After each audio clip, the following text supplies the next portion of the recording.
বিভূতিভূষণ বন্দ্যোপাধ্যায়ের লেখা ছোট গল্প বিধু মাস্টার। বিধু মাস্টারের কথা আমি কখনো ভুলতে পারবো না। তাঁর স্মৃতি হয়তো আজীবন আমায় বহন করে বেড়াতে হবে।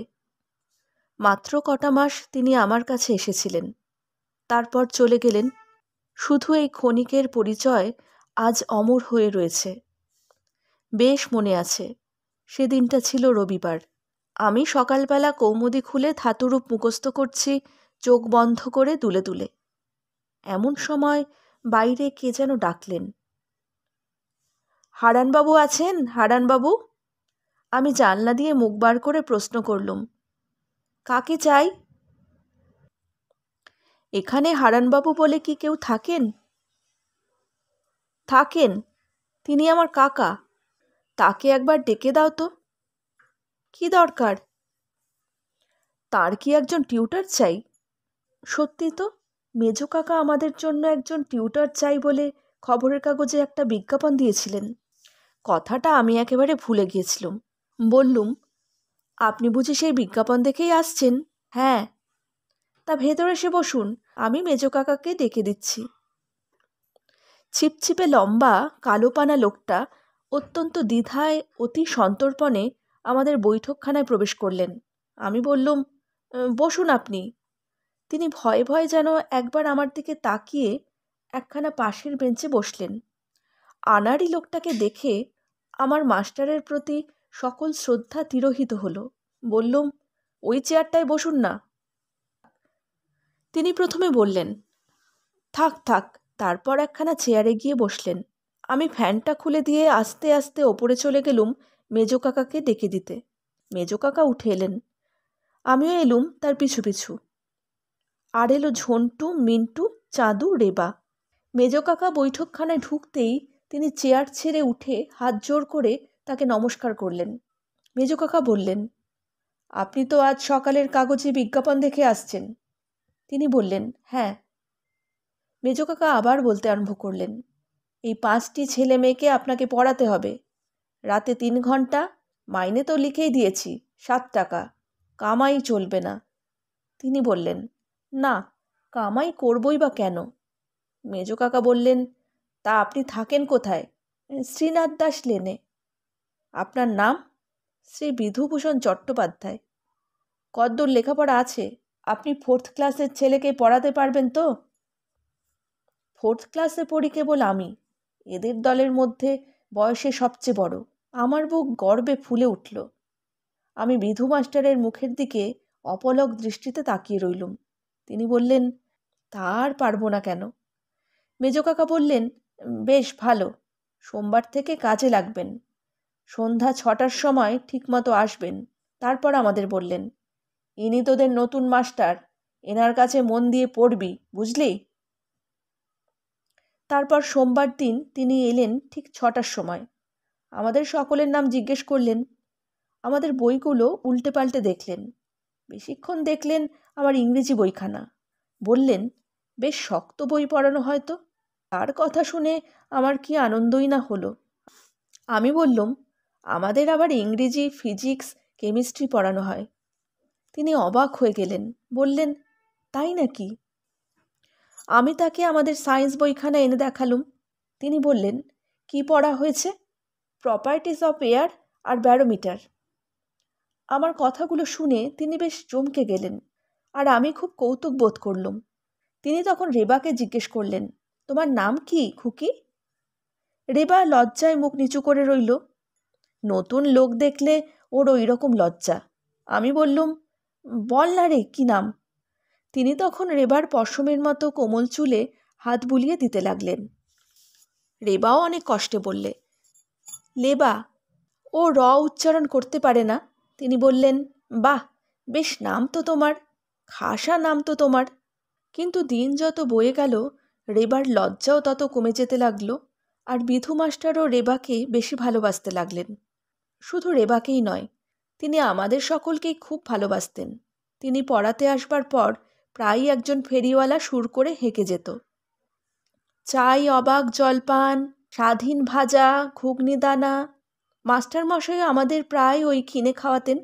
নতুন মাইনে পেয়ে তিনি আমাদের সকলকে 12 আনার কুলফি বরফ খাইয়েছিলেন। সবাই তাই মাস্টারকে খুব ভালোবাসত।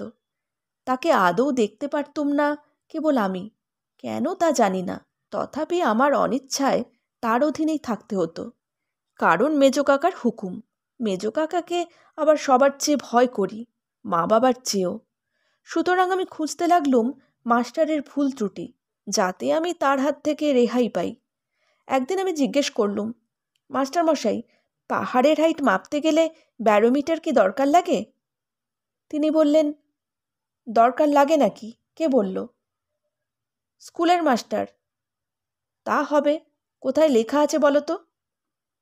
সায়েন্সের বইতে। দেখি সায়েন্সের বই। আমি তার হাতে বইখানা তুলে দিয়ে বললুম, কিছুই বুঝতে পারিনি মাস্টারমশাই।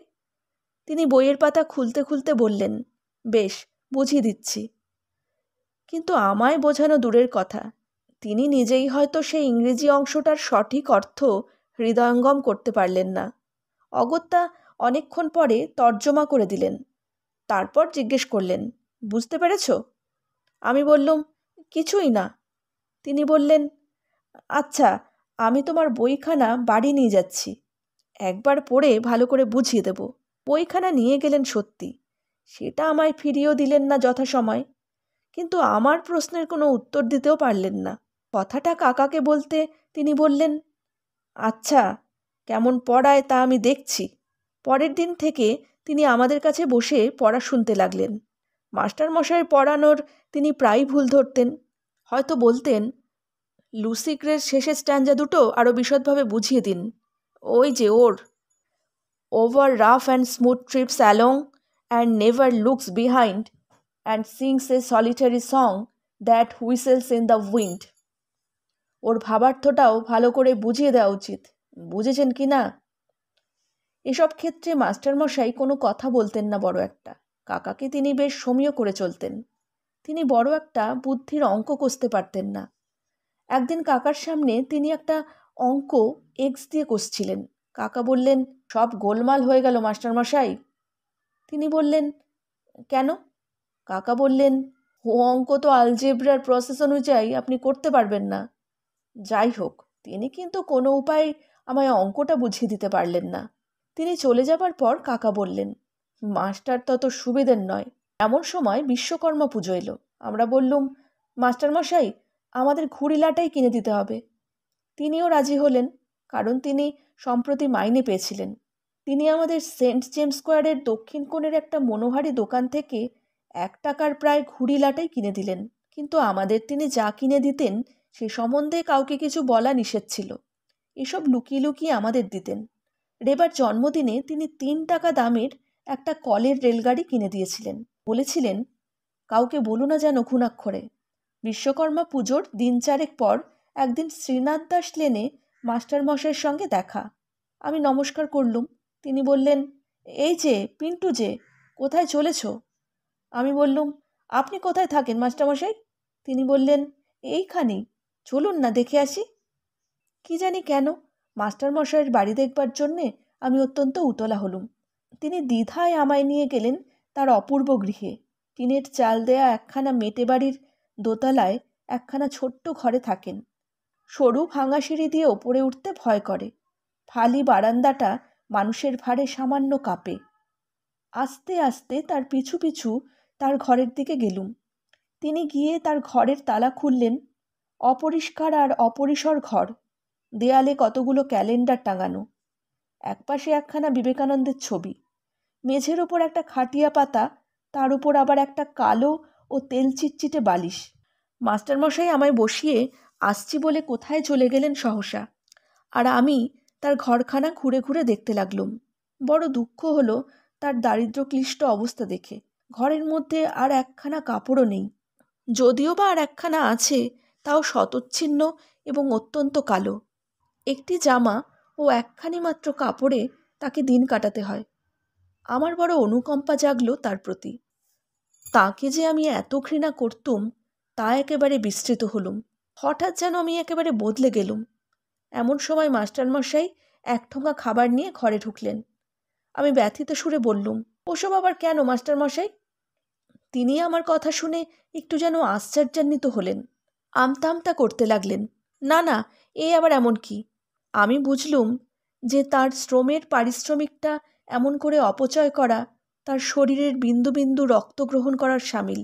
আমি তীব্র প্রতিবাদ করলুম, না, এ কখনোই হবে না। আমার দৃঢ় প্রতিজ্ঞা দেখে তার মুখের চিরপ্রফুল্ল হাসি অকস্মাৎ যেন মিলিয়ে গেল। তিনি মুখ চুন করে বললেন, এ কি বলছো পিন্টু?